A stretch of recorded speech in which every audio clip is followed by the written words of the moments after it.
Assalamualaikum warahmatullahi wabarakatuh.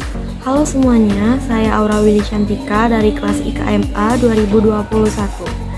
Hari ini saya akan membawakan satu topik menarik yang saya ambil dari silabus mata kuliah Kepemimpinan dan Berpikir Sistem dengan dosen pengampu Bapak Rudi Chandra SKM MKM. Selamat menyaksikan. What we'll discuss, jadi ada 4 topik yang kita bahas pada hari ini. Yang pertama pendahuluan, yang kedua konsep berpikir sistem, yang ketiga faktor yang mempengaruhi berpikir sistem, dan yang terakhir system thinking dan teknik merebus kata. Topik pertama yaitu pendahuluan, beserta latar belakang, kenapa sih kita harus berpikir sistem? Jadi, seperti yang kita telah ketahui bahwa di awal milenium ini, dunia sedang menghadapi beberapa persoalan besar yang sangat kompleks. Hal ini berarti harus ada penyelesaian terhadap persoalan-persoalan tersebut, seperti ketidakadilan sosial, kemiskinan, dan kerusakan lingkungan. Dibutuhkan sebuah pendekatan baru mengenai cara manusia memandang persoalan dunia, yang akan menentukan langkah-langkah penyelesaian yang bisa diambil nantinya. Nah, disinilah kita membutuhkan cara berpikir sistem untuk menyelesaikan persoalan-persoalan yang ada di masyarakat. Sistem adalah sekumpulan elemen yang berhubungan dan saling mempengaruhi antara satu dengan yang lainnya dan membentuk fungsi tertentu. Sedangkan cara berpikir sistem adalah salah satu pendekatan yang memandang persoalan dunia dengan lebih menyeluruh. Dengan demikian, pengambilan keputusan dan pilihan aksi dapat dibuat lebih terarah pada sumber-sumber persoalan yang akan mengubah sistem secara efektif. Cara berpikir sistem adalah kemampuan untuk melihat melalui lensa yang berbeda. Lensa-lensa tersebut adalah time horizon atau rentang waktu dan space horizon atau rentang tempat. Nah, pemilihan lensa akan mempengaruhi isu yang diangkat dan cara penanganan masalahnya loh. Misalnya, masalah banjir di Jakarta. Pandangan masyarakat mengenai isu ini dapat dibedakan berdasarkan waktu terjadinya banjir.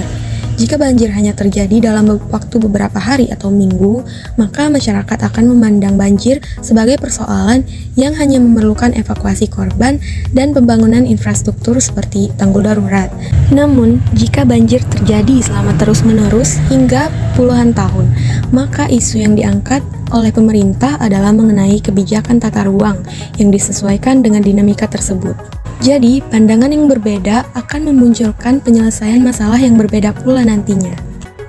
Kemudian ada faktor-faktor yang mempengaruhi berpikir sistem. Terdiri dari 2 faktor, yakni faktor internal dan eksternal. Perasaan atau emosi dapat mempengaruhi berpikir sistem karena hal tersebut akan mengarahkan seseorang atau merangsang seseorang di dalam diri maupun dari luar diri. Yang kedua, pendidikan. Jelas karena pendidikan merupakan solusi terbaik untuk membentuk pola pikir. Yang ketiga, sistem kepercayaan. Nah, ini berkaitan dengan keimanan seseorang dan kepercayaannya, yang berkeyakinan bahwa semua yang ia lakukan semata karena ingin bermanfaat bagi manusia lainnya, dan sebagai investasi yang sangat bernilai untuk akhiratnya kelak. Yang terakhir adalah nafsu. Nafsu diperlukan manusia untuk mendorong dan menggerakkan perilaku seseorang, termasuk dalam berpikir dan mengambil keputusan. Kemudian ada faktor eksternal, di mana faktor ini merupakan orang-orang yang dapat memberikan kekuatan dalam proses berpikir dan menjadi referensi bagi akal yang digunakan oleh setiap orang. Antara lain ada orang tua, keluarga, masyarakat, teman, dan media massa. Kita masuk ke topik terakhir yakni system thinking, teknik merebus katak. Loh, kenapa ya? Kok kita masuk topik masak-memasak sih? Tenang, jangan khawatir karena istilah ini hanya sebuah metafora. Konsep teknik merebus katak ini sangat erat kaitannya dengan change management.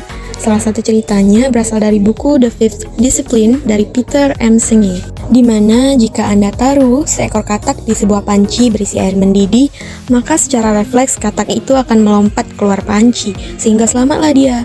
Namun, jika Anda taruh katak tersebut di panci berisi air biasa, dan kemudian secara perlahan sekali Anda panasi panci tersebut, ternyata sang katak nggak ngeh loh bahwa dia terbakar di dalam panci tersebut. Wah, kenapa kok dia nggak nyadar sih? Karena indera yang dia miliki gagal untuk merasakan perubahan. Dalam hal ini, perubahan yang berefek negatif, sehingga dia tidak sempat menyelamatkan dirinya sendiri dan berakhir kehilangan nyawanya. Nah, gambaran dari metafora ini bisa kita bedakan menjadi 2. Yang pertama, menggambarkan perubahan ke arah positif. Untuk perubahan ke arah positif, kuncinya adalah perubahan yang bertahap dan tidak disadari. Dengan masuknya katak ke dalam air yang dingin, maka dia tidak menyadari bahwa air tersebut berubah menjadi panas secara bertahap.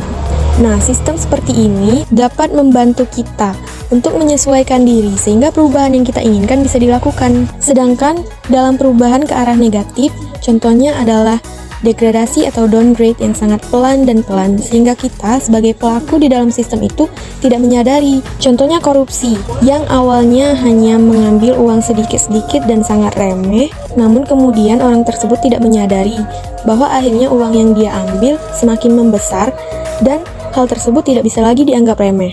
Degradasi inilah yang nantinya akan menghancurkan hidup seseorang dan membawanya ke perubahan yang negatif. Maka dari itu, kesimpulannya, kita sebagai katak yang ada di dalam panci atau sistem harus terus mengasah kemampuan dan menangkap sinyal secepat yang kita bisa, agar kita bisa mengetahui sinyal tersebut membawa kita ke perubahan positif atau perubahan yang negatif.